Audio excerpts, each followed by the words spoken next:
Guys आज मैं लेकर के आया हूँ आपके लिए। अगर से आपके पास कोई भी सीलिंग फैन है और बार बार जल रहा है गाइस, है ना, बार बार जल रहा है, आपने एक बार वाइंडिंग कर दिया, दो बार वाइंडिंग कर दिया, तो यार किसी के पास भी आप वाइंडिंग के लिए डाटा के लिए क्यों भटक रहे हो। आपके पास में खुद के पास में डाटा है, आप खुद का अपना दिमाग यूज करके डाटा बनाइए ना। आपके पास में डाटा खुद है, आपके पास में ये मान के चलो सीलिंग फैन है गाइस, ये आपके सामने है ना, कंपनी से आया हुआ सीलिंग फैन है ना। तो इसको आप काटिए, काटने के बाद में इससे गिन लीजिए, गिनने के बाद में आपको पूरा अनुभव हो जाएगा कि इसमें कितने टन से स्टार्टिंग में लगते हैं, कितने टन से रनिंग में लगते हैं, है ना। आप किसी की वीडियो देख करके क्यों अपना समय बर्बाद कर रहे हो और क्या बोलते भाई इस डाटाओं के लिए भटक रहे हो। तो गाइस आज मैं आपको वही समझाना चाहता हूं कि डाटा जो हम भी जो बता रहे हैं वो भी उसी सीलिंग फैन से निकला हुआ है ना। हमने पहले क्या काम किया, ये जो सीलिंग फैन है इसके जो स्टंपिंग साइज को गिना, पहले गिनने के बाद में इनके टन्सों को गिना, टन्सों को गिनने के बाद में हमने आप तक के इस वीडियो को लाया। तो ये काम आप भी कर सकते हो गाइस, है ना। आपके सामने पूरा कंपनी वाइज सीलिंग फैन है, आप सीलिंग फैन को काटिए, काटने के बाद में आप खुद से अपना डाटा तैयार कीजिए। आप खुद से अपना डाटा तैयार करोगे तो आपको एक अलग अनुभव होगा, है ना। तो आज मैं उसी बात पे आपको समझाना चाहता हूं कि कोई भी आपका सीलिंग फैन हो, अगर से आप हीट हो रहा है, जल रहा है, कुछ भी हो रहा है, तो उसमें आपकी गलती है गाइस, है ना। आप मान के चलो हमने कोई सीलिंग फैन का वीडियो बता दिया आपको, है ना, सीलिंग फैन का वीडियो बता दिया, सीलिंग फैन वाइंडिंग डाटा,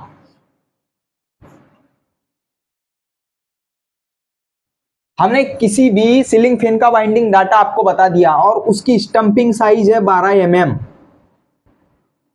ठीक है। हमने बता दिया 14 + 14 में 12 mm की कोई स्टंपिंग साइज है और हमने उसमें बता दिया आपको क्या 370 टन स्टार्टिंग में मारिए और 400 टन काय में मारिए रनिंग में। ये हमने डाटा बता दिया आपको। आप क्या काम कर रहे हो, अपना दिमाग नहीं लगा रहे हो, है ना। आप अपना दिमाग लगा नहीं रहे हो। आप क्या काम कर रहे हो कि 14 + 14 में 16, अगर से ये 12 mm का हमने बताया है डाटा आपको, तो आप 14 mm में भी इसी डाटा को यूज कर रहे हो, है ना।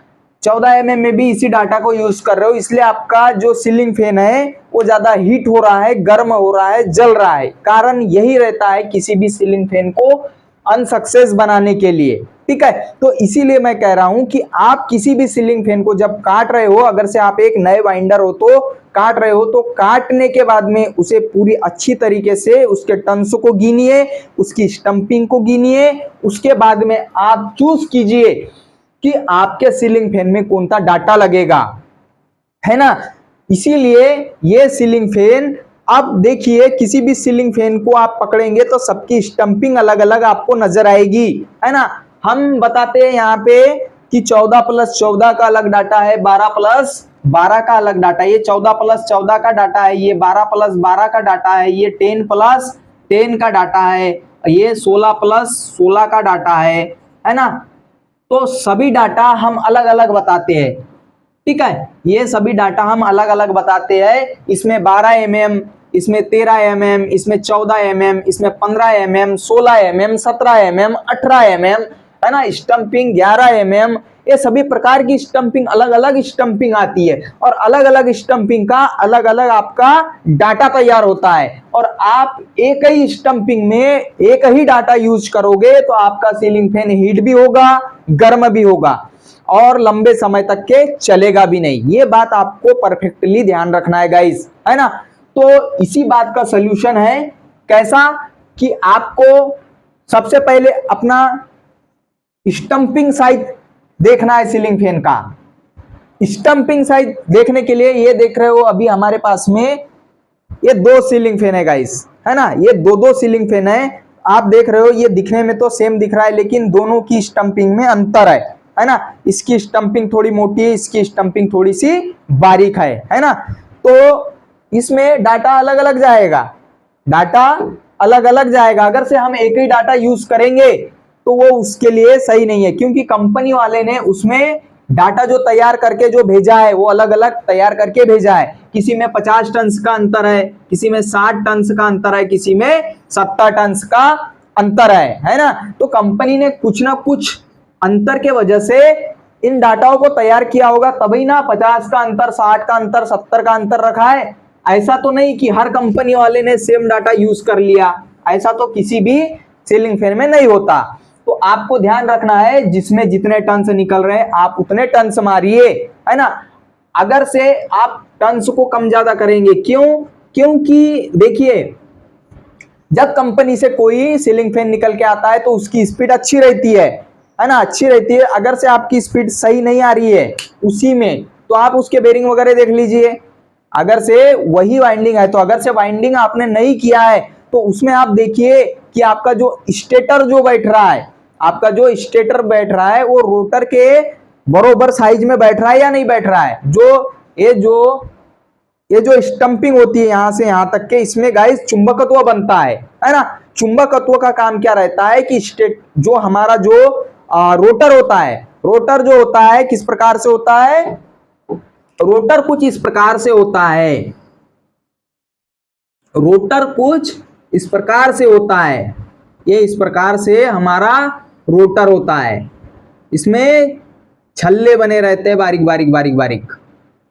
ये इस प्रकार से हमारा रोटर रहता है। और रोटर जो ये जो रोटेट, जो हम जो बोलते हैं ना राउंड पर मिनट, है ना, तो इसी को बोला जाता है राउंड पर मिनट। ये जो रोटर जो है ये स्टेटर के संपर्क में आके, ये क्या है, रोटर, ये है रोटर, ठीक है। तो किसी भी वाइंडिंग में ले लो आप, मोटर ले लो, टुल्लू पंप मोटर ले लो, सीलिंग फैन ले लो, टेबल फैन ले लो, आप किसी में भी देख लीजिए, दो भाग होते हैं किसी भी मोटर के। जो ये आप सीलिंग फैन देख रहे हो ये भी तो एक मोटर है गाइस, है ना। तो दो भाग होते हैं, एक रोटर और एक स्टेटर। तो रोटर क्या चीज है, घूमने वाला भाग, है ना, घूमने वाला भाग को रोटर कहा जाता है। और जो स्थिर रहता है उसे क्या कहते हैं, स्टेटर। स्टेटर जो होता है हमारा स्थिर रहता है। ये जो स्टेटर है गाइस ये स्थिर रहता है ना, ये स्थिर रहता है और ये रोटर घूमता है। जब इसमें धारा देते हैं हम, तो धारा देने के कारण इसमें चुंबकत्व बनता है, और चुंबकत्व बनने के कारण यहाँ पे ये जो रोटर है ये अपना कार्य बखूबी करता है, और इसका कार्य होता है घूमना। तो ये अपना घूमता है। आप मोनोब्लॉक पंप में भी चले जाइए, मोनोब्लॉक पंप में भी दो हिस्से होते हैं किसी भी मोटर के, एक स्टेटर होता है और एक रोटर होता है। जिसमें जो स्टेटर होता है उसमें वाइंडिंग लपेटी हुई रहती है, तो वाइंडिंग का कार्य रहता है चुंबकत्व बनाना।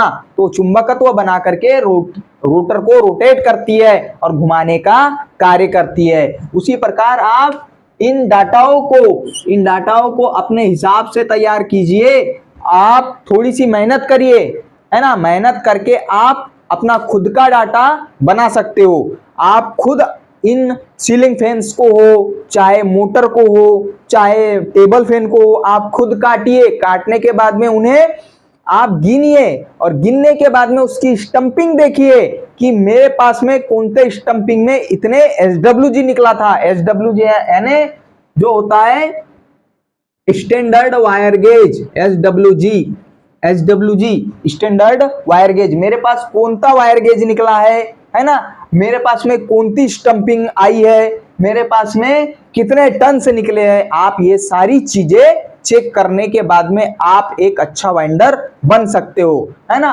तो इन चीजों को अगर से आपको फिर भी समझ में नहीं आ रहा है कि कैसा किया जाए, तो मेरे पास में बहुत सारे वाइंडिंग डाटा है गाइस। मेरे चैनल पे आप जाकर के देखिए किस प्रकार से हम अपने जो वाइंडिंग डाटाओं को तैयार किए हैं, और हमने एक डायरी बनाया है जिससे कि हमने उसमें सारे कंपनियों के सीलिंग फैन के डाटाओं को लिख करके डाटा तैयार किया है गाइस, ठीक है। तो आज की वीडियो में इतना ही। अगर से मेरा वीडियो अच्छा लगा होगा गाइस तो मेरे चैनल को प्लीज सब्सक्राइब करके जाइए, जिससे कि आने वाले समय में इसी प्रकार की वीडियो आप तक के पहुंचती रहे और मैं कुछ ना कुछ आपको सिखाता रहूं गाइस। धन्यवाद गाइस।